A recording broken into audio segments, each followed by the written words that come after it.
Guys আসসালামু আলাইকুম। বাংলাদেশে হিন্দুদের উৎপত্তি বাইরে গেছে। তারা বাংলাদেশে ইন্ডিয়ার বড়াই নিয়া কেমন যেন একটা জোর খাটাচ্ছে। বাংলাদেশে হিন্দুরা রাম মূর্তি করতে চাচ্ছে। আমরা বাংলাদেশের মুসলিমরা কখনো রাম মূর্তির বিরোধী নই। আমরা রাম মূর্তি রংপুর বিভাগে করতে দিব না। আমাদের বাংলাদেশে 64টা জেলা আছে।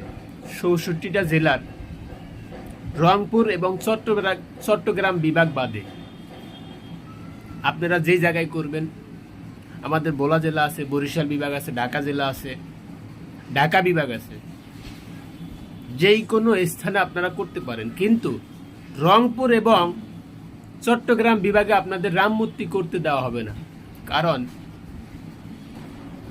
রংপুর এবং চট্টগ্রাম বিভাগটা ভারত দখল করতে চাচ্ছে। আর বাংলাদেশে যে সকল হিন্দু ভাইরা বসবাস করতেছেন, এটা আপনারও মাতৃভূমি। আমরা যারা মুসলমানরা বসবাস করতেছি, আমাদেরও মাতৃভূমি। এটা আপনাদেরও রক্ষা করার দায়িত্ব। আমরা যারা মুসলিম আছি, আমাদেরও রক্ষা করার দায়িত্ব।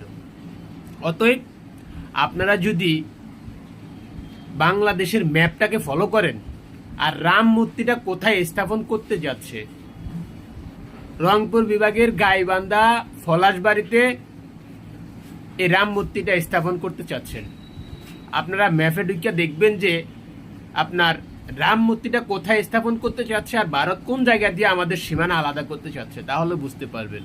অতএব আপনারা যদি এতটুকু বোঝার পরও পাইতারা করেন, তাহলে বাংলাদেশের মুসলিমরা আপনাদেরকে ছাড় দিবে না।